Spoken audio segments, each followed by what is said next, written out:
അസ്സലാമു അലൈക്കും വറഹ്മത്തുള്ളാഹി തആല വബറകാതുഹു. ഉമ്മയുടെ ബാഗിൽ നിന്ന് ഫോൺ ബെല്ലടിക്കുന്നുണ്ട്. ഓ, എന്തൊക്കെ തന്നെയാലും ആ തിരക്കുന്ന് രക്ഷപ്പെട്ട് എടുത്തപ്പോഴേക്കും ഫോൺ കട്ടായി. മോളെ മുംതാസ്. സ്നേഹത്തോടെ മുംതാസിനെ അതാ ഉമ്മ വിളിക്കുന്നു. ആ ഉമ്മ, എന്താ മോളെ ഈ ഫോണും നോക്കി നോക്കടി. ഒരു ബെല്ലടി കേട്ടിന് എടുത്തപ്പോഴറ്റേ എനിക്കാണെങ്കിൽ ഈ വെയിലത്ത് നിന്നിട്ടേ കണ്ണും വല്ലാതെ കൊണ്ട് കാണുന്നില്ല. എന്നാ ഇതൊന്ന് എടുത്ത് നോക്ക് മോളെ. ഇത് നോക്ക്, ആരതിക്ക് വിളിച്ചിക്കണോ നോക്കാം. മുംതാസ് ഫോൺ വാങ്ങി. ആ ഉമ്മ, നവാസ് എന്നാണ് പേര്. ആ, അതിൻ്റെ മൂത്തോന് നവാസ്. ഓന് എന്തേ അവൻ വിളിച്ചത്. ഏതായാലും റൂമിലെത്തട്ടെ. അങ്ങനെ അവരതാ അവരുടെ ഹോട്ടലിലേക്ക് നടക്കുന്നു. മക്കയിലെ ദല്ലാജിയത് എന്ന ഹോട്ടലിലായിരുന്നു അവർ താമസിച്ചിരുന്നത്. ഷമ്മാസും ഉപ്പയും ഉമ്മയും അതുപോലെ മുംതാസും ഉമ്മയും. അവർക്ക് സെപ്പറേറ്റ് മുറികളുണ്ടായിരുന്നു. എങ്കിലും ഒരു ഫാമിലി കഴിയുന്ന പോലെ തന്നെയാണ് അവരവിടെ കഴിയുന്നത്. പിന്നെ ഫുഡും കാര്യങ്ങളും എല്ലാം അവിടെ സെറ്റായിരുന്നു. അതുകൊണ്ട് തന്നെ കാര്യമായിട്ട് നമുക്ക് ഇബാദത്തിൽ അതിന് വേണ്ടിയിട്ട് പുറപ്പെടാം. ഉംറ ചെയ്യാനൊക്കെ മുംതാസ് മത്സരിക്കായിരുന്നു. മുംതാസ് ഉമ്മയോട് പറയും, ഉമ്മ ഇത്ര ഉംറ ചെയ്താലേ സ്വർഗത്തിലെത്താന്നൊക്കെ നിങ്ങൾ പറഞ്ഞതല്ലേ. മോളെ, അതെ, നമ്മൾ ആത്മാർത്ഥമായി പഠിച്ച റബ്ബിനും വേണ്ടി ചെയ്താൽ പഠിച്ചത് സ്വീകരിക്കും. നമ്മളിവിടെ റൂമിൽ കൂടുതൽ നിൽക്കല്ലേ വേണ്ടത്, വേഗം പോകണം. എന്നാൽ രണ്ട് ഉംറ ഉപ്പയും ഉമ്മയും ചെയ്തു. എന്നാൽ ഐഷുമ്മയും മുംതാസും ഒരുപാട് ചെയ്തു. എന്തൊക്കെ തന്നെയാലും ഉമ്മ വിചാരിച്ച് പഠിച്ചവനെ ഈ ഒരു കുട്ടി ഉള്ളത് എൻ്റെ ഒരു ഭാഗ്യം തന്നെയാണ്. ഫൈസലും അതുപോലെ തന്നെ. സുഖമില്ലാത്തത് കൊണ്ട് തന്നെ ഉപ്പാക്കും ഉമ്മാക്കും കൂടുതലൊന്നും ചെയ്യാൻ കഴിഞ്ഞില്ല. എങ്കിലും അൽഹംദുലില്ലാ ആഗ്രഹങ്ങളെല്ലാം നിറവേറി. കുറച്ച് 4-5 ഉംറയെങ്കിലും ചെയ്യണം എന്നുള്ള ആഗ്രഹത്തിലായിരുന്നു അവർ. ഇൻഷാ അല്ലാഹ് ഏതായാലും ഇവിടെ എത്തിയതല്ലേ, പോണല്ലോ.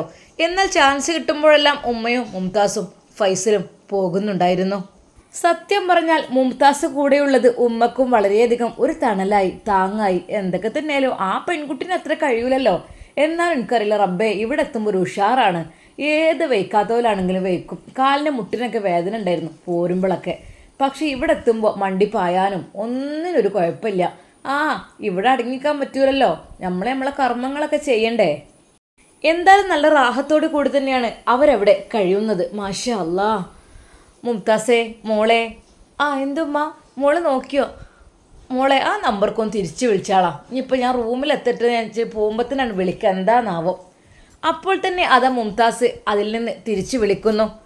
നവാസിൻ്റെ ഫോൺ റിങ് ചെയ്യുന്നു. അല്ലോ, ഉമ്മ ഇങ്ങോട്ട് വിളിക്കുന്നുണ്ടല്ലോ. ഹലോ, അസ്സലാമു അലൈക്കും. ഞാൻ ഉമ്മയുടെ അടുക്കൽ കൊടുക്കാം. ഉമ്മ ഇതാ എടുത്തിട്ടുണ്ട്. മോനെ, അസ്സലാമു അലൈക്കും. വഅലൈക്കും അസ്സലാം. ഉമ്മ, ഞാൻ പറഞ്ഞ് കേട്ടില്ലെന്ന് തോന്നുന്നില്ലേ. അതെ, മോളെ ഫോൺ എടുത്തത് മുംതാസ് മോളെ. അവളായിരുന്നു എടുത്തത്. അല്ല ഉമ്മ, നിങ്ങൾ എവിടെ, ഹറമിലാണോ? മോനെ, ഞങ്ങളിപ്പോൾ ഉംറ കഴിഞ്ഞിട്ട് ഞങ്ങൾ റൂമിലേക്ക് പോകുകയാണ്. പോകുമ്പോഴേ ബാഗിലിരുന്ന് ഫോൺ ഇട്ടിൻ്റെത് കേട്ടില്ല. അപ്പം പിന്നെ ഓളോട് ഞാനൊന്ന് അങ്ങോട്ട് തിരിച്ചടിക്കാൻ പറയേ. ഇവിടുത്തെ വെയിലും ചൂടും കൊണ്ടേ ഫോണൊക്കെ നോക്കാനായിട്ട് കാണൂല. അതിങ്ങോട്ടൊരു കണ്ണുകുത്തലാണ്. പിന്നെ കുറച്ച് വയസ്സും പ്രായമൊക്കെ ആയില്ലേ. മറ്റുള്ളമാതിരി നമുക്ക് കഴിയൂലല്ലോ, ബാല്യക്കാർ കുട്ടികളെമാതിരി. എന്നാലും അൽഹംദുലില്ലാ പൊന്നും മോനെ റാഹത്താണ് കേട്ടോ. ഇവിടെ ഒന്നുകൊണ്ടും വിഷമിക്കണ്ട. നിങ്ങൾക്കൊക്കെ വേണ്ടി ഞാൻ പ്രത്യേകം ദുആ ചെയ്തിക്കണ്. പ്രത്യേകിച്ച് എൻ്റെ നുസൈബാക്കും എൻ്റെ സൗദക്കും എൻ്റെ മക്കൾക്കും മരുക്കൊക്കെ വേണ്ടിയിട്ട് ഞാൻ പ്രത്യേകം ദുആ ചെയ്തിക്കണ്. ആ കൂട്ടത്തിൽ നമ്മളിൽ നിന്ന് വേർപെട്ടു പോയ, അതായത് നമ്മളെ പെറ്റുകാണ്ട് പോയ ഒരുത്തിയുണ്ടല്ലോ ഫസീല, ഓൾക്കും വേണ്ടി ഞാൻ ദുആ ചെയ്തിക്കണ്. കാരണം എപ്പോഴാണ് പഠിച്ച റബ്ബ് സ്വീകരിക്കാൻ പറയാൻ പറ്റൂലല്ലോ. ഉമ്മ, എന്താ അവൾക്ക് വേണ്ടി?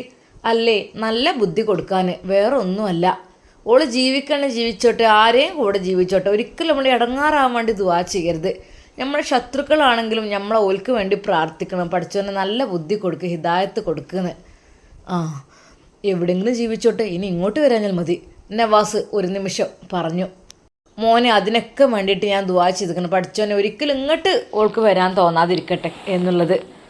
നവാസ് ഉമ്മയോട് പറയാൻ കരുതിയ കാര്യം പെട്ടെന്ന് തന്നെ നവാസ് മറന്നു. അല്ലുട്ടിയെ, എന്തപ്പോൾ ഇന്നേരം ഒരു വിളിമാൻ്റെ കുട്ടി? അല്ലുമ്മ, അതെ, ഒരു കാര്യം പറയണ്ടായിരുന്നു. എന്ത് കാര്യടാ? കുട്ടികൾക്കൊക്കെ സുഖമല്ലേ? എവിടെ സൗദ? ഓളടുത്ത് ഫോൺ കൊടുത്താണ് മാൻ്റെ കുട്ടി. ഓളമ്മ ചെറുതായൊരു ക്ഷീണത്തിൽ ഇങ്ങനെ കിടക്കുകയാണ്. പഠിച്ചോനെ, എന്താ പറ്റിയത് എൻ്റെ കുട്ടിക്ക്? അല്ലാ, ഓളെ ഒച്ച വെക്കാൻ പൂതിയേക്കണ്. ഉമ്മ ഒരു കാര്യം പറയാനായിരുന്നു. മോനെ പറയ കുട്ടിയെ. ഓൾക്കാർക്കും അസുഖം കാര്യങ്ങളൊന്നുമില്ലല്ലോ. സൗദന എല്ലാ സ്ഥലത്തും കൊണ്ടുപോയി കാട്ടിക്കൊടുക്കണം കേട്ടോ. ഓൾ കാണാത്ത സ്ഥലമൊക്കെ കാട്ടിക്കൊടുക്കണം. അങ്ങനത്തെ പോലെയാണ് മോനെ നമ്മൾ കൊണ്ടെടുക്കേണ്ടത്. ഒന്നും കാണാത്ത പാവപ്പെട്ട ആളുകളെ ഓലാണ് നമ്മൾ കൈപ്പിടിച്ച് ഉയർത്തേണ്ടത്. അല്ലാതെ ഒരുപാട് കുറേ ഉള്ളവരല്ല നമ്മൾ പൊന്തിച്ച് വെക്കേണ്ടത്. ഇല്ലാത്ത പാവങ്ങളെ നമ്മൾ സംരക്ഷിക്കണം. അങ്ങനെയാണ് വേണ്ടത്. പിന്നെ ഉമ്മാൻ്റെ കുട്ടി സൗദൻ്റെ അടുത്ത് ഉമ്മ ഓൾ കിടക്കുക പറഞ്ഞു. ആയിക്കോട്ടെ എന്നൊക്കെ ഇടുന്നോട്ടെ. സത്യം പറഞ്ഞ നവാസിന് ആ കാര്യം എങ്ങനെ പറയണമെന്ന് മനസ്സിലാകുന്നേ ഇല്ല. ഉമ്മ അതുണ്ടല്ലോ, പിന്നെ എൻ്റെ പൊന്നാര നവാസേ, വെയിലത്താണ് ഞങ്ങൾ നടക്കണത്. എൻ്റെ വർത്താനം കേട്ടിട്ടാണ് പോവലിച്ചിട്ടാണ്. ഉമ്മ എന്ന് റൂമിലെത്തിയിട്ട് ഞാൻ വിളിക്കാം. ആയിക്കോട്ടെ, നമ്മോട് വിളിക്കട്ടാ. ഇമ്മ ഇവിടെ നിന്നാണ് കഴിച്ചില്ലാട്ടെ. അങ്ങനെ ഏതാ മുംതാസും ഉമ്മയും നേരെ റൂമിലേക്ക്. ഉമ്മ എന്തിനു വിളിച്ചത്? അല്ലേ ഓനെന്തോ കാര്യപ്പെട്ട് പറഞ്ഞിട്ടില്ല. റൂമിലെത്തിയിട്ട് വിളിക്കാൻ. അവിടെ പൊരി വെയിലത്ത് നിൽക്കാൻ വയ്യ മോളെ. കുട ഉണ്ടായിട്ടും കാര്യമൊന്നുമില്ലല്ലോ മോളെ. ഉമ്മ എന്ത് കുട, അത്രക്കും 50 ഡിഗ്രിയിലേറെ സെൽഷ്യസ് അല്ലേ ചൂടൊക്കെ ഉള്ളത്. എന്നാലും പഠിച്ച റബ്ബിൻ്റെ ഈ ഒരു ഇഷ്ടപ്പെട്ട ഹറമിൽ അള്ളാഹു സുബ്ഹാനഹുവതആലയുടെ വീട്ടിൽ നിൽക്കുമ്പോഴേ ചൂടായാലും തണുപ്പായാലും എന്തെന്നറിയില്ല ഉമ്മ. വല്ലാത്തൊരു അനുഭൂതിയാണല്ലേ. അറിയില്ല, പഠിച്ച റബ്ബിന് ത്യാഗം സഹിക്കുന്ന കൂട്ടത്തിൽ ഇതൊക്കെ പഠിച്ച റബ്ബ് സ്വീകരിക്കട്ടെ നമ്മൾ ഇങ്ങനെ ചെയ്യുന്നതൊക്കെ. മോളെ അത് ശരിയാണടി, നമുക്ക് പ്രതിഫലം ഉണ്ടാവുമല്ലോ. നമ്മളെ മനസ്സിലേക്കാണ് അള്ളാഹുവിൻ്റെ നോട്ടം. നമ്മൾ ഹൃദയത്തിൽ എന്താ വിചാരിക്കണത് അതാണ് പഠിച്ചു നമുക്ക് ശരിയാക്കി തരിക. എന്താണെന്നറിയില്ല, മുംതാസും ഉമ്മയും വലിയ കൂട്ട് തന്നെ.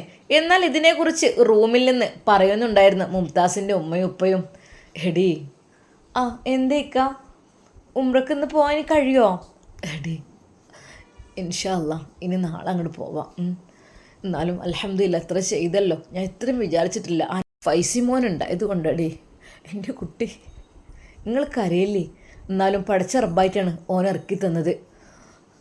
അതന്നെ പാവം ആ ഉമ്മാൻ്റെ മോനാണല്ലോ. ആ ഉമ്മക്ക് എത്ര ഭാഗ്യം ചെയ്ത ഉമ്മയാണ്. ഇങ്ങനത്തെ മോനെ കിട്ടിയല്ലോ. എടി എനിക്ക് എൻ്റെ മനസ്സിൻ്റെ ഉള്ളിൽ ഇങ്ങനെ തോന്നുകയാണ്. എന്തൊക്കെ തന്നെയാലും ഓൽ രണ്ടാളും നല്ല കൂട്ടാണല്ലോ, ഉമ്മയും മുംതാസും അല്ലേ. ഓൽക്ക് രണ്ടാക്കും ഇപ്പോൾ ഒരാളെ കിട്ടിയപ്പോൾ നല്ല ഉംറ ചെയ്യാൻ പോകാനൊക്കെ നല്ല സുഖമായി. രണ്ടാക്കും ഒപ്പം ഒരാളുണ്ടല്ലോ, അതുകൊണ്ട് പിന്നെ പേക്കാനൊന്നുമില്ല. പിന്നെ മുംതാസിനെ വെച്ചാൽ അങ്ങനെ പേക്കൊന്നുമില്ല. ഓൾക്ക് ഒരട്ടം കണ്ടാൽ മതി. പക്ഷേ എനിക്കൊക്കെ എത്ര അങ്ങോട്ട് പോയാലും ചിലപ്പോൾ അങ്ങോട്ട് ഒരു പേക്കല. അതൊക്കെ ശരിയാവും കുറച്ചാണ്ട് കഴിയും. പക്ഷെ മോൾക്ക് അതൊരു ആ പ്രായം കുട്ടിയാണല്ലോ, ഓൾക്ക് കുറച്ചും കൂടി കൂടുതൽ ബുദ്ധി പവർ മെമ്മറി പവർ ഉണ്ടാവുമല്ലോ, അതുകൊണ്ടായിരിക്കും. ഏതായാലും ഉമ്മയും മോളും നല്ല ചേർച്ചയാണ് ഇപ്പോൾ. സത്യം പറഞ്ഞാൽ ഉപ്പയുടെയും ഉമ്മയുടെയും മനസ്സിൽ എന്തൊക്കെയോ പ്രതീക്ഷകൾ ഉണ്ടായിരുന്നു എന്ന് തന്നെ പറയാം. പക്ഷേ അറിയില്ലല്ലോ ഫൈസലിൻ്റെ ചിന്തകൾ എന്താണ്, വിചാരങ്ങൾ എന്താണ്. അവരുടെ മനസ്സിൽ അതൊക്കെ തന്നെയാണ് ഇഷ്ടം. എടി നമുക്ക് ഉംറയൊക്കെ കഴിഞ്ഞ് മദീനത്ത് കണ്ടെത്തണം. മദീനത്തേക്ക് എത്തുമ്പോൾ നമുക്ക് ഇവനോട് വരാൻ പറയണം. നമ്മളെ മോനോട്, ബാദുഷാ മോനോട് വരാൻ പറഞ്ഞിട്ട് ഓനോടൊരു ഉംറയൊക്കെ ചെയ്ത് വരാൻ പറഞ്ഞിട്ട് നമുക്ക് നല്ലൊരു കർമ്മ ഇൻഷാ അല്ലാ അതിനെപ്പറ്റി ചിന്തിക്കണം. ഇപ്പോഴല്ല കേട്ടോ, അതിനെപ്പറ്റി കുറച്ച് ഇപ്പോൾ ആലോചിക്കാനൊന്നും പാടില്ല. ഇപ്പോൾ നമ്മൾ അള്ളാഹുവിൻ്റെ ഭവനത്തിലേക്ക് വന്നതാണ്. ഏതായാലും അൽഹംദുലില്ലാ 3 ഉംറെങ്കിലും ചെയ്യാൻ കഴിഞ്ഞ് എനിക്ക് വലിയൊരു റാഹത്തായിട്ടോ. നമ്മളെ മോള് എത്രണ്ണോ ചെയ്യണ്ടല്ലോ. പഠിച്ച റബ്ബിൻ്റെ കുട്ടിക്ക് ആരോഗ്യ ആഫിയത്ത് നൽകട്ടെ. ആമീൻ. ആ ഉമ്മാക്കും ആമീൻ. അതന്നെ. എന്തെന്നറിയില്ല, മുംതാസും ഉമ്മയൊക്കെ ഭയങ്കര ഫ്രണ്ട്ഷിപ്പാണ്. സത്യം പറഞ്ഞാൽ മുംതാസിനെ കിട്ടിയപ്പോൾ ഉമ്മയും പ്രായം കുറഞ്ഞ രീതിയിൽ തന്നെയാണ് അവിടെ സംസാരിക്കുന്നതും പറയുന്നതും ഒക്കെ ചെയ്യുന്നത്. മോളെ മുംതാസേ, ഉമ്മാൻ്റെ കുട്ടി ഉണ്ടായതുകൊണ്ട് ഉമ്മാക്കൊരു കൂട്ടായിട്ടോ. ഉമ്മ സത്യമായിട്ടും എനിക്ക് ഉമ്മ ഉണ്ടായത് വല്ലാത്ത സന്തോഷമായി. അതുകൊണ്ട് തന്നെ എല്ലാം അതന്നെ മോളെ. എന്തായാലും എന്തെന്നറിയില്ല, മുംതാസിനോട് ഉമ്മാക്ക് മുംതാസിനോടും അടങ്ങാത്ത സ്നേഹമായിരുന്നു ഉണ്ടായിരുന്നത്. ഉമ്മ ഓരോ പോക്കിനും കുറച്ച് ഗോതമ്പെടുത്ത് കയ്യിൽ പിടിക്കും. മോളെ മുംതൂസ് ഇങ്ങോട്ട് നോക്കും മോളെ. ഗോതമ്പ് പ്രാവുകൾക്ക് എറിഞ്ഞു കൊടുക്കുമ്പോൾ ആ മനോഹരമായ കാഴ്ച അവൾ വീഡിയോ എടുത്തു. മോളെ എന്നെ പെടുത്തണ്ട കേട്ടോ, പ്രാവുകൾ എടുത്താൽ മതി കേട്ടോ. മാഷാ അല്ലാ, നാട്ടിലേക്കൊക്കെ അയച്ചു കൊടുക്കാനേ അവർക്ക് കൊതി ഉണ്ടാവൂലേ ഇതൊക്കെ. അങ്ങനെ ആ പ്രാവുകൾ പറക്കുന്ന ആ ഒരു മനോഹരമായ കാഴ്ച അവർ ഇടയ്ക്കിടെ അതിനു വേണ്ടി, ആ ഒരു കാഴ്ച കാണുവാൻ വേണ്ടി തന്നെ ഗോതമ്പ് ഉമ്മ എന്നും അല്പം കയ്യിലെടുത്ത് വരും. എൻ്റെ ശ്യാമവും പറഞ്ഞു അക്ക അവിടെ കിട്ടുന്നു. പക്ഷേ ഇവിടെ നിന്ന് കൊണ്ടുപോകുമ്പോൾ എനിക്ക് തോന്നാം ഇവിടുന്ന് പ്രത്യേകം ഇവിടുന്ന് കൊണ്ടുപോകുമ്പോൾ അതിന് കൂലി ഏറുന്നു. എന്താ അറിയില്ല, നമ്മളൊരു ഉദ്ദേശത്തിന് വേണ്ടി മക്കത്തെ പ്രാവുകളൊക്കെ അല്ലേ, മദീനത്തെ പ്രാവുകളും മക്കത്തെ പ്രാവുകളൊക്കെ പറഞ്ഞ് മദീനത്തേക്കുള്ള അവിടെ മാറ്റി വെച്ചിക്കണ്. ഉമ്മയുടെ സന്തോഷത്തിന് അതിരില്ലായിരുന്നു. അള്ളാഹുവേ മാഷാ അല്ലാ. ഉമ്മ എന്തായാലും നിങ്ങൾക്ക് ഇത്രയ്ക്ക് ഉമ്ര ചെയ്യാൻ ഈ ഒരു പ്രായത്തിലും കഴിയുന്നുണ്ടല്ലോ. പടച്ച റബ്ബിനോട് നിങ്ങൾ സ്തുതി പറഞ്ഞോളി. എന്നാൽ ഈ സമയം ഫൈസൽ അള്ളാഹു സുബ്ഹാനഹു വ തആലയോട് കഅബയുടെ കില്ല പിടിച്ച് കരഞ്ഞ് പ്രാർത്ഥിക്കാറുണ്ട്. അള്ളാഹുവേ, തൻ്റെ ജീവിതത്തിൽ ഒരുപാട് തെറ്റുകുറ്റങ്ങൾ പറ്റിപ്പോയിട്ടുണ്ട് റബ്ബേ. ഒരു പെൺകുട്ടിയെ ഞാൻ കഷ്ടപ്പെടുത്തിയിട്ടുണ്ട് റബ്ബേ. എനിക്കന്ന് അറിവില്ലായിരുന്നു. അന്ന് എനിക്ക് എന്തൊക്കെയോ കൂട്ടുകെട്ടായിരുന്നു. അന്ന് എനിക്ക് ബോധമില്ലായിരുന്നു. ഞാൻ ഒരുപാട് തെറ്റുകൾ ചെയ്തതാണ് റബ്ബേ, ഒരുപാട്. കാരണം ഞാൻ ചെയ്ത തെറ്റൊക്കെ നിനക്കറിയാലോ. നിനക്കറിയുന്ന പോലെ എനിക്കറിയില്ല അല്ലാ. ഒത്തിരി തെറ്റ് പുറത്തു തരണം, പൊറുക്കണേ അല്ലാ. ഇനി ഒരിക്കലും അങ്ങനെയുള്ള തെറ്റ് ഞാൻ ചെയ്യില്ലല്ലാ. ഒരിക്കൽ പോലും അങ്ങനെയുള്ള തെറ്റ് ചെയ്യാൻ എന്നെ തോന്നിപ്പിക്കില്ല അല്ലാ. ഷെയ്ത്താൻ്റെ ഷർറിനെ തൊട്ട് കാക്കണേ അല്ലാ. ഫൈസൽ മനമുരുകി പ്രാർത്ഥിക്കുന്നു പടച്ച റബ്ബിനോട്. അള്ളാഹുവേ, എൻ്റെ തെറ്റുകൾക്ക് പ്രായശ്ചിത്തമായിക്കൊണ്ട് റബ്ബേ, യത്തീമക്കൾക്ക് ആടിനെ അറുത്ത് ഞാൻ ദാനം ചെയ്യാൻ വേണ്ടി തീരുമാനിക്കുന്നു. അല്ലാ റഹ്മാനെ, പഠിച്ചോനെ, എല്ലാം നീ പൊറുക്കണേ. ഫൈസൽ പൊട്ടിക്കരഞ്ഞുകൊണ്ട് ദ്വാ ചെയ്യുന്നു പടച്ച റബ്ബിനോട്. അല്ലാ, നിൻ്റെ മുമ്പിൽ ഞാൻ എല്ലാം തുറന്നു പറയാണ്. പഠിച്ചോനെ, എന്നെ നീ കാത്തുരക്ഷിക്ക്. എനിക്ക് മരിക്കുന്നതിന് മുമ്പ് അള്ളാഹുവേ, എൻ്റെ എല്ലാ ദോഷങ്ങളും നീ പുറത്ത് എനിക്ക് ഈമാനോട് കൂടി മരിക്കണം അല്ലാ. അതുമാത്രമാണ് എൻ്റെ മനസ്സിലെ ആഗ്രഹം ഇപ്പോൾ. ഫൈസൽ കരഞ്ഞുകൊണ്ട് പ്രാർത്ഥിച്ചു. ഉമ്മ അവനെ കാത്തു നിൽക്കുന്നുണ്ടായിരുന്നു. എൻ്റെ മോനിപ്പത് എവിടെ?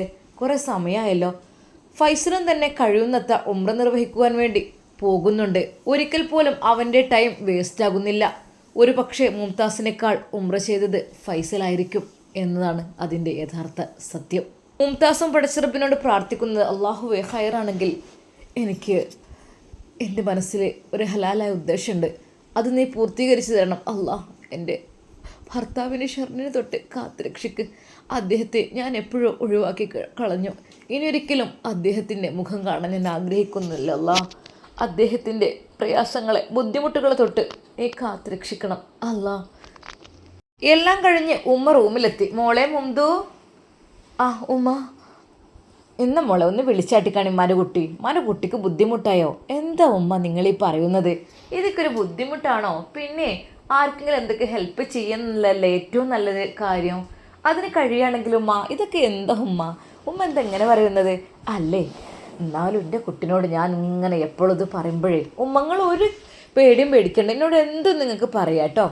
സ്നേഹത്തോടെ മുംതാസ് ഉമ്മയുടെ മുടി വാർന്ന് കെട്ടിക്കൊടുക്കും, എല്ലാം ചെയ്യും. അവളുടെ ഉമ്മയെ സംരക്ഷിക്കുന്ന പോലെ തന്നെ, ഉപ്പയെ സംരക്ഷിക്കുന്നത് പോലെ തന്നെ ഫൈസലിൻ്റെ ഉമ്മയെയും അവൾ നല്ല രീതിയിൽ നോക്കുന്നുണ്ട്. മോളെ ഒന്ന് വിളിച്ചു നോക്കാണേ മാനുകുട്ടി. അപ്പോഴതാ അവൾ ഫോൺ വാങ്ങി വിളിക്കുന്നു നവാസിന്. ഇതാ മോനെ. ഉമ്മ അസ്സലാമു അലൈക്കും. എവിടെ റൂമിലെത്തിയോ? നല്ല ചൂടായിരിക്കില്ലേ? മോനെ, കുറച്ചൊക്കെ പിന്നെ ചൂടൊക്കെ നമ്മൾ സഹിക്കണമല്ലോ. നമ്മളിവിടെ നല്ലൊരു കാര്യത്തിന് വരുമ്പോൾ നമ്മൾ സഹിക്കണം. അല്ല മോനെ, എന്തൊക്കെയാണ് ഉമ്മാൻ്റെ കുട്ടീൻ്റെ വർത്താനം? പറഞ്ഞോളി. ഉമ്മ, അത് നമ്മുടെ മോളൂസും മോനൂസൊക്കെ ഇത്താത്ത ഇക്കാക്കൊക്കെ ആകാൻ പോവാൻ തോന്നുന്നുണ്ട്. മോനെ, എന്താണ് ഈ പറയണത്? സത്യമാണോ? ഉമ്മ അത് കേട്ട് ഉമ്മയുടെ കണ്ണുകൾ നിറഞ്ഞു പോയി. ഉമ്മ കണ്ണു തുടച്ചു. മോനെ നവാസേ, കുട്ടി കാര്യത്തിലാണോ പറയുന്നത്? ഉമ്മ. പിന്നെ എന്താണ് നിനക്കിത് ഇത്ര പറയരുത്? നീ എന്താ ആദ്യമായിട്ട് തന്തപ്പൊടിയാകുകയാണോ? ഉമ്മ കളിയാക്കിക്കൊണ്ട് പറഞ്ഞു. മോനെ, എനിക്ക് ഞാൻ അപ്പം തന്നെ കഅബ ഷരീഫിൻ്റെ അടുക്കൽ പോട്ടെ, അവിടെ പോയി കരഞ്ഞ് ദുആ ചെയ്യട്ടെ.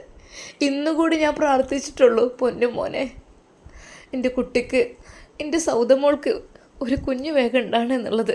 സത്യമായിട്ടും ഉമ്മ, നിങ്ങളെ പ്രാർത്ഥന എന്നാ പഠിച്ചോ സ്വീകരിച്ചിക്കണേ. അല്ല മോനെ, ഹോസ്പിറ്റലിൽ ഉമ്മ, അവള് കുറച്ച് ദിവസം മുമ്പ് ചെറുതായിട്ട് നിങ്ങൾ പറഞ്ഞിരുന്നു, പക്ഷെ നോ പ്രോബ്ലം. പിന്നെ നല്ല പുറം വേദനയൊക്കെ ആയിട്ട് ഹോസ്പിറ്റലിൽ കൊണ്ടുപോയി. അപ്പോൾ പിന്നെ സംഭവം ഇത് തന്നെയാണെന്ന് പറഞ്ഞു. എൻ്റെ പൊന്നാര ചെക്ക, മൂന്നാമത്തെ കുട്ടീൻ്റെ തന്തയാണെങ്കിൽ ആകാൻ പോണത്. എന്നിട്ട് ഇപ്പം എനിക്കെന്താ ദീമൽ ഇത്ര മടി? അവിടുന്ന് ഞാൻ പറഞ്ഞുകൂടി എനിക്ക് റൂമിൽ ചെന്നിട്ട് പറയാം അവിടുന്ന് ഇങ്ങനെ ഇങ്ങനെ എന്താണ് ഇതിപ്പോൾ ഒന്നാമത്തെ കുട്ടിയായിട്ട് ഉണ്ടാണ് മാറി അവൻ്റെ മടി കണ്ടാൽ.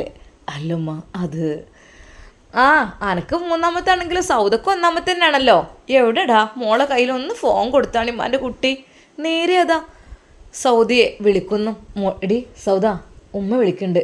സൗദ മോനെ അവിടെ കിടക്കണേ കിടന്നോട്ടെ, ഉള്ള ഉണന്നിട്ട് വിളിക്കാം. പിന്നെ എന്തെങ്കിലും വെള്ളം ഇതൊക്കെ കൊടുക്കേണ്ടിട്ടോ, ചിലപ്പോൾ തിന്നാനൊന്നും കഴിയൂല. ഉമ്മാൻ്റെ ഒക്കെ പോലെ ഇടങ്ങാറാവും പൊന്നു മോനെ. മരിച്ച് ജീവിക്കണ പോലെ ഇരിക്കും ഈ പ്രസവം കഴിയോളം. എങ്ങനെയായിരുന്നു, ഒരു വലിയ ഇടങ്ങാറായിരുന്നു. അന്നൊക്കെ പള്ളികളിലന്ന് അങ്ങനെ തന്നെ ആയിരുന്നു. ഒന്ന് വിളിച്ച് കാര്യങ്ങൾ എങ്ങനെ വെച്ചാൽ കൊടുത്തുകൂടിട്ടോ ഭക്ഷണം. എനിക്ക് പിന്നെ എൻ്റെ അമ്മയൊക്കെ അങ്ങനെ ഇത് വാരിത്തരാനും കോരിത്തരാനും ഉണ്ടായിരുന്നു. എടാ അവിടെ കുട്ടികൾ ഉണ്ട്, ഇടങ്ങാറാവോ എൻ്റെ കുട്ടി? ഇല്ലമ്മ അതൊന്നുമില്ല. പൊന്നു മോനെ, ഉമ്മാൻ്റെ കുട്ടീനെ നാട്ടിലേക്ക് പോരി, അതേ കാര്യം നല്ലത്. അല്ലാതെ അപ്പം എനിക്ക് സമാധാനമില്ലല്ലോ. നിങ്ങളവിടെ ഈ സമയത്തായിട്ട് ഓൾക്കാണെങ്കിൽ അല്ലേ എൻ്റെ കുട്ടി എല്ലാതും 4 മണിക്ക് നീച്ച് എല്ലാം കഴിഞ്ഞ് വെച്ച് വിളമ്പുണ്ടാക്കി അടിച്ചോലും തുടക്കലും എല്ലാം കഴിച്ച് എല്ലാം രാവിലെ കഴിക്കേണ്ട പെൺകുട്ടിയായിരുന്നു. ഇപ്പോൾക്ക് കൈ ഉണ്ടാവില്ലല്ലേ പാവം ഉമ്മ. ഇവിടെ അതിനകത്തും പണിയൊന്നുമില്ലേ നാട്ടിലത്തെ പോലെ. ഇവിടെയൊക്കെ നല്ല സുഖമാണുമ്മ, ഒരു കുഴപ്പമില്ല. ഇവിടെ നല്ല റാഹത്താണ്. ആയിക്കോട്ടെ മോനെ, എനിക്ക് എൻ്റെ കുട്ടികൾ അവിടെ തന്നെ കുറച്ചും കൂടി കഴിയാനതിന് പൂതി. ഇനിയിപ്പോൾ കഴിയും മോനെ? ഉമ്മ അതൊക്കെ കുറച്ച് കഴിഞ്ഞാൽ മാറൂലേ, അതൊന്നും വിഷയമല്ല. ആയിക്കോട്ടെ. പെട്ടെന്ന് സൗദ അത് എണീക്കുന്നു. ഇക്ക സൗദ മോളെ എന്തായി? ഇക്ക ആരെ വിളിക്കുന്നത്? എടി ഉമ്മയാണെടി, നിനക്ക് സംസാരിക്കാൻ കഴിയുമോ? സത്യം പറഞ്ഞ സൗദിയുടെ ആ ശബ്ദം അത് ഉമ്മക്ക് കേട്ടപ്പോൾ വല്ലാത്ത കൊതിയായി. ഇത് കൊടുത്ത്. ഹലോ ഉമ്മ, അസ്സലാമു അലൈക്കും. സൗദിയുടെ ആ ശബ്ദം കേട്ടപ്പോൾ ഉമ്മ കരഞ്ഞു പോയി. മോളെ വലൈക്കും അസ്സലാം. ഉമ്മ എന്ത് കരയാണോ? മോളെ, പടച്ചവനോട് ഇന്നും കൂടെ രാവിലെ ദുആ ചെയ്ത് ഞാൻ അങ്ങോട്ട് പോന്നിട്ടുള്ളൂ. എൻ്റെ കുട്ടിക്ക് റബ്ബേ ഒരു കുഞ്ഞിക്കാല് വേഗം കാട്ടിക്കൊടുക്കുക എന്നുള്ളത്. ഉമ്മ ഡോക്ടറെ കാണിച്ചു, കുഴപ്പമൊന്നുമില്ല. മോളെ ഭക്ഷണം വെള്ളമൊക്കെ നല്ല കഴിക്കാൻ കേട്ടോ. ഛർദി ഇതൊക്കെ ഉണ്ടാവും, ക്ഷീണം ഉണ്ടാവും. വെള്ളമൊക്കെ കുടിക്കാൻ കേട്ടോ. പറ്റ തളരരുതിട്ടോ ഉമ്മാൻ്റെ കുട്ടി. അഥവാ എന്തെങ്കിലും ആയാൽ തന്നെ ഗ്ലൂക്കോസ് കൊണ്ടുപോയി കയറ്റണം. അതിൻ്റെ ആവശ്യമൊന്നുമില്ല. നമ്മൾ വീട്ടിൽ നിന്ന് തന്നെ കഴിയുന്നത്ര ഛർദി ഉണ്ടെങ്കിലും ക്ഷീണം ഉണ്ടെങ്കിലൊക്കെ എന്തെങ്കിലും വെള്ളം അങ്ങനെ കുടിച്ചോണ്ടിട്ടോ. ഒന്നും തിന്നാതെക്കരുത് കേട്ടോ ഉമ്മാൻ്റെ കുട്ടി. ഞാൻ ഇവിടെ ഉണ്ടെങ്കിൽ എനിക്ക് എന്തെങ്കിലും ചൂടുള്ള വെള്ളം ഉണ്ടാക്കി തന്നേനും. എൻ്റെ നവാസിനിപ്പോൾ അതൊക്കെ അറിയുമെന്നാവും. ഉമ്മ അതിനകത്തൊന്നും കുഴപ്പമൊന്നുമില്ല. അല്ലേ എനിക്കറിയടി, ആദ്യത്തെ 4 മാസം എന്നൊക്കെ പറഞ്ഞാൽ ഇജ്ജ് എന്നോട് പറയണ്ട, ഞാനും പറ്റിക്കില്ല 3 എനിക്കറിയാം. ഞാൻ മരിച്ച പിറക്കുമെന്ന് പറയുന്നില്ലേ, അതേപോലെ തന്നെ ആയിരിക്കും. ഏതായാലും എൻ്റെ കുട്ടിക്ക് പടച്ച റബ്ബ് റാഹത്തോടു കൂടി സന്തോഷത്തോടു കൂടി എല്ലാം കഴിച്ചു കൂട്ടി തരട്ടെ. പിന്നെ മോളെ ഒന്ന് ശ്രദ്ധിക്കണം കേട്ടോ. ഒന്നങ്ങട്ടെ കുട്ടികളൊന്നും എടുക്കരുതേ. കുട്ടികളെ മോനൊക്കെ എനിക്കൊരു താങ്ങലുണ്ട്. ചെറുതിനെടുത്താൽ കുഴപ്പമില്ല, ഇനി എടുക്കരുത് കേട്ടോ മാൻ്റെ കുട്ടിയെ. ഒന്ന് കരുതിക്കോളി. നമുക്ക് ഇങ്ങോട്ട് ഉണ്ട് എന്ന് പറഞ്ഞാൽ കൈ കിട്ടുവോളം നമുക്ക് ബേജാറാണേ. സത്യം പറഞ്ഞാൽ ഐഷുമ്മയുടെ മനസ്സിൽ എന്തൊക്കെയോ സന്തോഷം അതിലില്ലായിരുന്നു. റബ്ബേ, എൻ്റെ കുടുംബത്തിലെ 3 ആളും പറയുമ്പോൾ തന്നെ സാജിയും നുസൈബും ഇപ്പതാ സൗദയും 3 ആളും ഗർഭിണിയാണ്. മാഷാ അല്ലാ, അൽഹംദുലില്ലാ. കുഞ്ഞു പുതിയ മുഖങ്ങളെ അള്ളാഹുവേ ഞങ്ങൾക്ക് നീ കാണിച്ചു തരണേ. പഠിച്ചോനെ, ഒരു പ്രയാസം ബുദ്ധിമുട്ടും പ്രശ്നമില്ലാതെ കഴിച്ചിലായാൽ മതിയായിരുന്നു. അത് മാത്രമേ ഉള്ളൂ തേട്ടം. പെട്ടെന്നാണ് ഉമ്മ ഫൈസലിനെ ഓർത്തത്. പാവം എൻ്റെ കുട്ടി ഉണ്ടെങ്കിലിപ്പോൾ എൻ്റെ കുട്ടീൻ്റെ ഓനക്കിപ്പോൾ 1 2 കുട്ടികളാണ്ട് സമയമായിട്ടുണ്ടാവും. സാരമില്ല, ഏതായാലും പടച്ച റബ്ബ് ആരിലൂടെയാണ് ഓനക്ക് കുഞ്ഞിനെ തരികയെന്ന് പറയാൻ പറ്റൂലല്ലോ. മോളെ എന്നായിക്കോട്ടെ, ഇൻഷാ അല്ലാ ഉമ്മാൻ്റെ കുട്ടി പറഞ്ഞ പോലൊക്കെ ചെയ്യട്ടോ. ഞാൻ ഡോക്ടർ പറഞ്ഞനുസരിച്ച് കേട്ടൊക്കെ നിന്നോണ്ടി. ഉമ്മ ഉമ്രൊക്കെ മോളെ റാഹത്തോടു കൂടി ഉമ്രൊക്കെ ചെയ്തിക്കണ് കുറേ. ഇനിയും ഇൻഷാ അല്ലാ പോകണം. ഇവിടെ എത്തിയാൽ അതന്നല്ലേ നമുക്ക്. അവിടെ നമ്മളെ ചിന്തയൊന്നും വേറെ ഇല്ലല്ലോ, അത് മാത്രമല്ലേ. എന്തായാലും ഉമ്മാൻ്റെ കുട്ടിക്ക് റാഹത്താകാൻ ഉമ്മ ദുആ ചെയ്യണ്ട കേട്ടോ. ആയിക്കോട്ടെ ഉമ്മ, ഇൻഷാ അല്ലാ. ഉമ്മയുടെ മനസ്സിൽ അപ്പോഴാണ് ആ ചിന്ത വന്ന്, റബ്ബേ നിക്കാഹ് കഴിഞ്ഞുടനെ കല്യാണം കഴിഞ്ഞുടനെ എൻ്റെ നുസിയും ഷമ്മാസും ഇങ്ങോട്ട് പോന്നു. ഓല് ഇവിടുന്ന് ഉംറയൊക്കെ നിർവഹിച്ച് കഴിഞ്ഞതിന് ശേഷം പിന്നെ ഞങ്ങളിവിടെ കുറച്ച് സ്ഥലങ്ങൾ കാണാനും അതിനെന്തിനൊക്കെ പോയി. നാട്ടിലേക്ക് എത്തി. അപ്പോത്തിന് ഓള് ഗർഭിണിയായി. ഇപ്പതാ ദുബായിലെത്തിയപ്പോത്തിന് മറ്റോളുമായി. അല്ലാ പഠിച്ചോനെ റബ്ബേ, പ്രസവമൊക്കെ നല്ല മട്ടത്തിൽ എല്ലാതും കഴിയട്ടെ. എന്നിട്ട് എല്ലാവരെ കൊണ്ട് ഉംറ ചെയ്യിപ്പിക്കണം. അത് എൻ്റെ കയ്യിലുള്ള പൈസ ആയിട്ട് തന്നെ. അതാണ് ഇപ്പോൾ എൻ്റെ മനസ്സിലത്തെ ആഗ്രഹം. എൻ്റെ അടുത്തുണ്ടല്ലോ എൻ്റെ കയ്യിലുള്ള പൈസ ആയിട്ട്. അതേപോലെ ആഗ്രഹം ഉണ്ടേനു നുസൈബാനും ഉമ്മാനും ഉപ്പാനൊക്കെ ഒന്ന് കൊണ്ടുപോകാൻ. ഇൻഷാ അല്ലാ അതൊക്കെ ഉണ്ട്. അപ്പോഴത്തിന് പിന്നെ ഇനിയിപ്പോൾ ഇൻഷാ അല്ലാ കുട്ടീനെ കയറ്റി പോകാം, ഓല കയറ്റി. അതേപോലെ റബ്ബേ എൻ്റെ സൗദൻ്റെ ഓൾഡൊക്കെ കഴിയട്ടെ, ഓളമ്മാനെ കയറ്റി ഇൻഷാ അല്ലാ പോകണം കുട്ടീനെ കയറ്റി. ഉമ്മയുടെ മനസ്സിൽ ചിന്തകൾ അതായിരുന്നു. എല്ലാവരും ഉംറക്ക് കൊണ്ടുവരണം, മക്കയും മദീനയും കാട്ടിക്കൊടുക്കണം. പൈസ ഇല്ലാത്തതിൻ്റെ പേരിൽ ഓലാരും പാവങ്ങളല്ല, ഒക്കെ നമ്മൾ ഒന്നെന്നെയാണ്, എല്ലാവർക്കും ഒരുപോലെ തന്നെയാണ്. ഉമ്മയുടെ മനസ്സിൽ അതായിരുന്നു ചിന്ത. എന്നാൽ ഇതെല്ലാം മുംതാസ് കേട്ടുകൊണ്ടിരിക്കുന്നു. ഉമ്മ എന്തോ സ്പെഷ്യൽ ന്യൂസ് ഉണ്ടല്ലോ. ആ മോളെ, എൻ്റെ ഇപ്പോൾ കല്യാണം കഴിഞ്ഞാൽ എൻ്റെ മോൻ ഉണ്ടല്ലോ മൂത്തോൻ രണ്ടാമത് കല്യാണം കഴിച്ചില്ലേ, ആ ഓൾക്ക് തെറ്റിക്കണ്. മാഷാ അല്ലാ അൽഹംദുലില്ലാ. മുംതാസിന് സന്തോഷമായി അത് കേട്ടപ്പോൾ. അള്ളാഹു ഹൈറും ബർക്കത്തും പ്രദാനം ചെയ്യട്ടെ. ആമീൻ. മോളെ മക്കളെ കാര്യത്തിൽ അതുള്ളൂ. സന്തോഷമായിടി എനിക്ക്. പടച്ച റബ്ബിനോട് നമ്മൾ ദുആ ചെയ്താൽ അത് അള്ളാഹു കേൾക്കൂട്ടോ, അത് ഉറപ്പാണ്.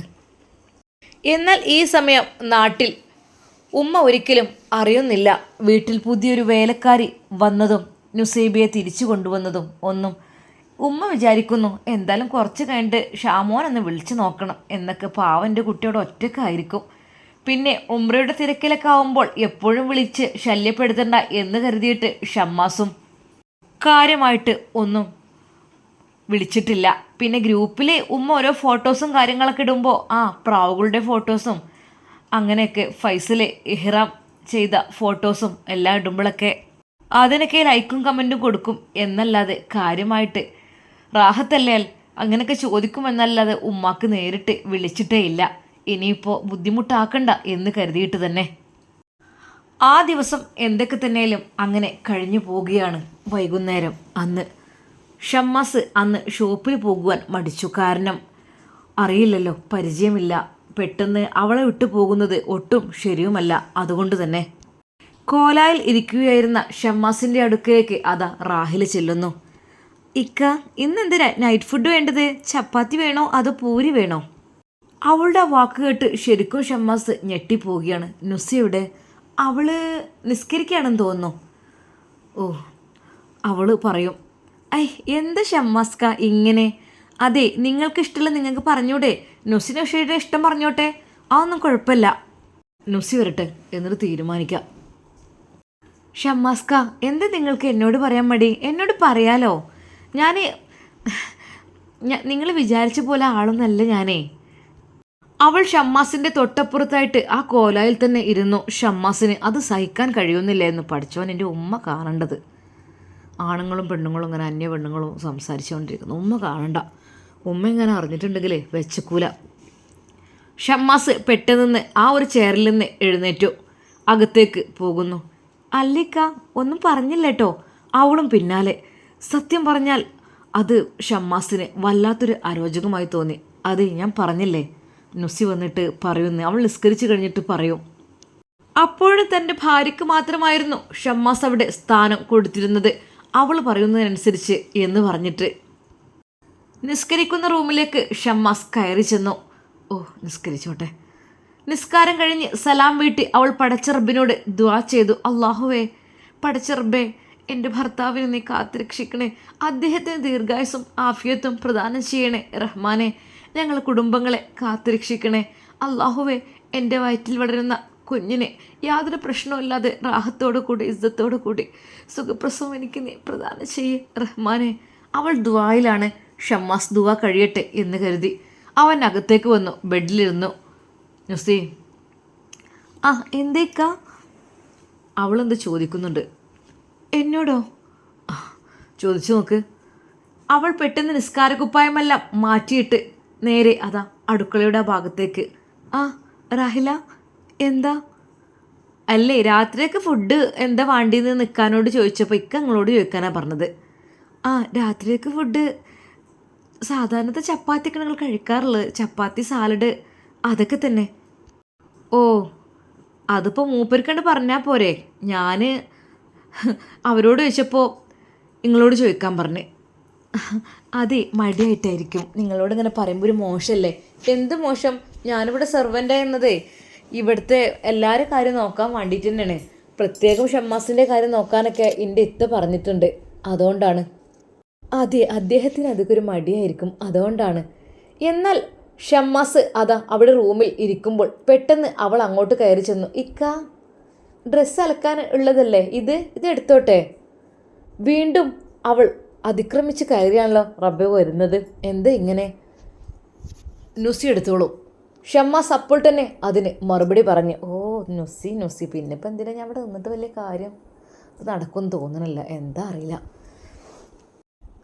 നുസിത്ത, നിങ്ങളെ ഡ്രസ്സ് എൻ്റെ ഞാൻ അലക്കിക്കോളാം മോളെ. പിന്നെ വാഷിംഗ് മെഷീനിലിട്ടോളാം. അല്ല, ഞാൻ കല്ലിൽ അലക്കിക്കോളാം. ഇക്കയുടേത് ഇന്ന് വാങ്ങി തരാനേ. ഷമ്മാസിൻ്റെ അടുക്കിലേക്ക് അതാ നുസൈബ വരുന്നു. ഇക്ക, ഡ്രസ്സ് ചോദിക്കുന്നുണ്ട്. എന്തിനാ പെണ്ണ് ഇവള് ഈ കാര്യത്തിലേക്ക് എനിക്കറിയുന്നില്ല. ഇതൊക്കെ ഇപ്പം എന്താ? സത്യം പറഞ്ഞ സമാധാനം നഷ്ടപ്പെടും നുസി. സാരല്ലിക്ക, അവിടെ നിന്നോട്ടെ, നമുക്ക് എന്തെങ്കിലും കൊടുക്കാം. ഒരു കുറച്ച് ദിവസമല്ലേ. കാരണം അവർ പട്ടിണി കൊണ്ട് പ്രാരാബ്ദം കൊണ്ട് വന്നതെന്നല്ല പറഞ്ഞത്. പിന്നെ നമ്മളായിട്ട് അത് ഇതാക്കണ്ട, ആരെയും ജീവിച്ചോട്ടെ. എടി പെണ്ണേ, എനിക്ക് സമയം ഉമ്മാക്ക് ഇതൊന്നും ഇഷ്ടമുണ്ടാവില്ലേ. കാരണം ഉമ്മാക്ക് ഇങ്ങനെ പെണ്ണുങ്ങളൊക്കെ അവൾ നേരത്തെ ഞാൻ സിറ്റ് ഔട്ടിരുന്ന സമയത്ത് എൻ്റെ തൊട്ടടുത്ത് വന്നുകൊണ്ടിരുന്നൊക്കെയാണ്. സത്യം പറഞ്ഞാൽ ഞാൻ അവിടെ നിന്ന് എണ്ണീറ്റ് പോയി. കാരണം അതൊരു മോശമല്ലേ. ആരെങ്കിലുമൊക്കെ കണ്ടാൽ എന്ത് വിചാരിക്കും? അത് ഉമ്മയില്ല, അത് ഉമ്മയൊക്കെ കണ്ടാൽ വെച്ചക്കൂല. എനിക്ക് ഓർമ്മയുണ്ട്, ഉമ്മാക്ക് അതൊന്നും ഇഷ്ടമല്ല. അത് ഉമ്മ മുഖത്ത് നോക്കി തന്നെ പറയും. അങ്ങനെ അന്യ സ്ത്രീ പുരുഷന്മാർ തമ്മിലിങ്ങനെ ഒരുമിച്ചിരിക്കുന്നു, സംസാരിക്കണോ, അതൊന്നും ഉമ്മാക്ക് ഇഷ്ടമല്ല തീരെ. അന്ന് തന്നെ ഫൈസൽക്ക് അങ്ങനെ കാട്ടിക്കൂട്ടി ഉമ്മ എന്തൊക്കെയോ പറഞ്ഞ് പ്രശ്നമൊക്കെ ആയിരുന്നു. വെറുതെ ഓരോന്ന് വണ്ടിയും വലിയ അതിൻ്റെ പണിയാണ്. ഇക്ക, സാരല്ല, നമുക്കൊരു 2-3 ദിവസം കൂടി നിന്നിട്ട് എങ്ങനെയെങ്കിലും പറഞ്ഞേക്കാൻ നോക്കാം. അതല്ലേ നല്ലത്. നുസി, സത്യം പറഞ്ഞാൽ എനിക്ക് ഇവിടുന്ന് പോകാനും തോന്നുന്നില്ല. ഇപ്പോൾ നിന്നെ എങ്ങനെ ഞാൻ ഇവിടെ വിട്ടിട്ട് പോവാ? ആ രാത്രിയിൽ സത്യം പറഞ്ഞാൽ ഷമ്മാസിന് ഉറക്കമില്ലായിരുന്നു. അതെ ഇക്ക, എനിക്കുള്ള റൂം ഉമ്മ കിടക്കുന്ന റൂമിൻ്റെ അപ്പുറത്തായിട്ട് ഒരു റൂമുണ്ട്. ആ റൂം കാണിച്ചു കൊടുത്തേക്ക് നുസി. അവിടെ കിടന്നോളൂ കേട്ടോ. ആ, ആയിക്കോട്ടെ. ഈ ബെഡിൽ കിടക്കാൻ പറ്റുമോ? ആ, കിടന്നോളി, അതിനിപ്പോൾ എന്താ, ബെഡ്ഷീറ്റ് ഇതാ എന്ന് പറഞ്ഞ് നുസി നല്ലൊരു ബെഡ്ഷീറ്റ് അവൾക്ക് വേണ്ടി സമ്മാനിച്ചു. അവൾ ആ രാത്രി തിരിഞ്ഞും മറിഞ്ഞും കിടക്കുന്നു. ഓ, ഇത്താത്ത പറയുന്ന പോലൊന്നും സംഭവം നടക്കും തോന്നുന്നില്ല ഇവിടെ. ഇത്താത്ത എന്തൊക്കെ പറഞ്ഞത്? നല്ല രീതിയിൽ ഷാമോനെ ഇക്ക എന്നൊക്കെ വിളിച്ച് പറയണം. അവന് സ്പെഷ്യലായിട്ട് ഫുഡ് കൊടുക്കണം, നേരിട്ട് തന്നെ നീ കൊണ്ടുപോയി കൊടുക്കണം. അങ്ങനെയൊക്കെ പറഞ്ഞപ്പോൾ എന്തിനാ? ഇത് ഇവിടെ നടക്കും തോന്നുന്നില്ല. ഷമ്മാസ് കുറച്ച് സ്ട്രോങ് ആണല്ലോ, വിചാരിച്ച പോലെ ഒന്നല്ലല്ലോ. ഇതെന്താ പറഞ്ഞത്? അവനെ സോപ്പിട്ട് കഴിഞ്ഞാൽ നല്ലോണം കിട്ടും, അങ്ങനെ ഇങ്ങനെയെന്നൊക്കെ. ആയിക്കോട്ടെ, നാളെയും കൂടി ഒന്ന് ശ്രമിച്ച് നോക്കാം. ഇതൊന്നും നടക്കും തോന്നുന്നില്ല. ആ രാത്രി തന്നെ അവളതാ ഫോൺ വിളിക്കുന്നു തൻ്റെ ജ്യേഷ്ഠത്തിക്ക്. ഹലോ ഷെറിത്ത. ആ, എന്താടി? കിടന്നോ? കിടന്നോ. റൂമാ കിട്ടിയോ? റൂമാ കിട്ടി, നല്ല റൂം തന്നെയാണ്, കുഴപ്പമൊന്നുമില്ല, നല്ല അടിപൊളി റൂം തന്നെ, AC ഒക്കെ ഉണ്ട് ഇതിൽ. ആ, ഇപ്പോൾ പിന്നെ അതിൻ്റെ ആവശ്യമൊന്നുമില്ലല്ലേ. ആ, എന്നാലും നല്ല സെറ്റപ്പ് റൂമാണ് കേട്ടോ കിട്ടിയത്. സാധാരണ വേലക്കാരികൾക്കൊക്കെ താഴെയാണ് കിടക്കാൻ പറയാം, പക്ഷേ ഇവരെനിക്ക് ബെഡും ബെഡ്ഷീറ്റൊക്കെ തന്നു കേട്ടോ. സത്യം പറഞ്ഞാൽ ആ നുസൈബ് ഒരു പാവാണ്. പിന്നെ നിങ്ങൾ വിചാരിച്ച പോലെ പറഞ്ഞ പോലെ ഷമ്മാസ് അത്ര പാവമൊന്നുമല്ല കേട്ടോ. അത്ര അങ്ങോട്ട് നമ്മൾ വിചാരിക്കണ വലയിൽ ഓൻ വീഴണമെന്നില്ല. ഞാൻ കുറേയൊക്കെ നോക്കുന്നുണ്ട്. എടി പെണ്ണേ, നീ എങ്ങനെയെങ്കിലൊക്കെ ചുറ്റിപ്പറ്റി നോക്ക്. എന്തായാലും നുസൈബ് ഗർഭിണിയാണ്. ഈ ഒരു സമയത്തെന്ന് വെച്ചാൽ ആണുങ്ങൾക്കൊക്കെ ഗർഭിണികളല്ലാത്ത സ്ത്രീകളെയൊക്കെ ഭയങ്കര ഇഷ്ടമായിരിക്കും. നീ കുറച്ച് മോഡേൺ ആയിട്ട് ഡ്രസ്സൊക്കെ ധരിച്ചുകൊണ്ട് അവൻ്റെ കൂടെ, അല്ലെങ്കിൽ അവൻ നിൽക്കുന്നിടത്തും അവൻ്റെ കൂടെ എല്ലാം ഹെൽപ്പ് ചെയ്യാനൊക്കെ നിൽക്ക്.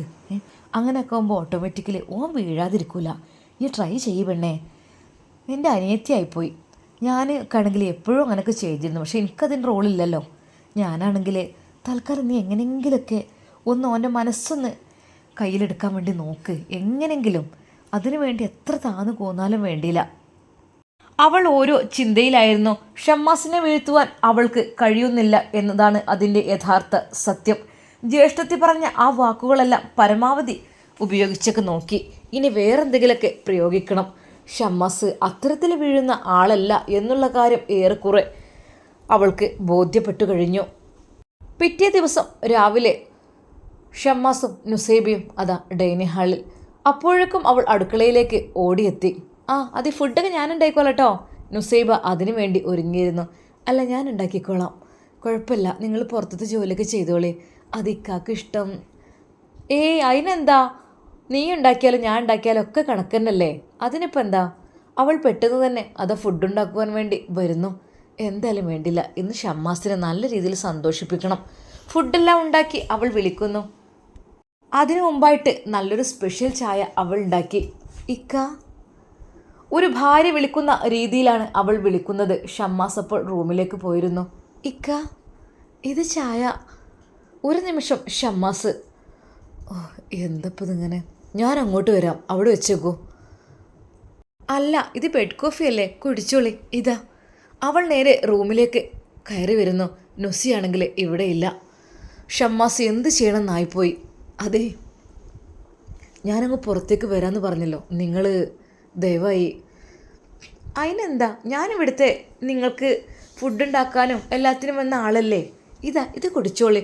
ഷമ്മാസിൻ്റെ കൈകളിൽ ആ ചായ അവൾ നിർബന്ധിച്ച് ഏൽപ്പിക്കുകയാണ്.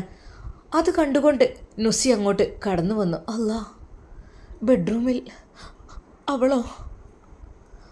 ഒരു നിമിഷം നുസി മാറി നിന്നു. പഠിച്ചോനെ, അവൾ തൻ്റെ ഭർത്താവിൻ്റെ അരികിലേക്ക് പോയിരിക്കുന്നു. അത് റൂമിലേക്ക്. നുസി ഒരു നിമിഷം ഞെട്ടിപ്പോയി.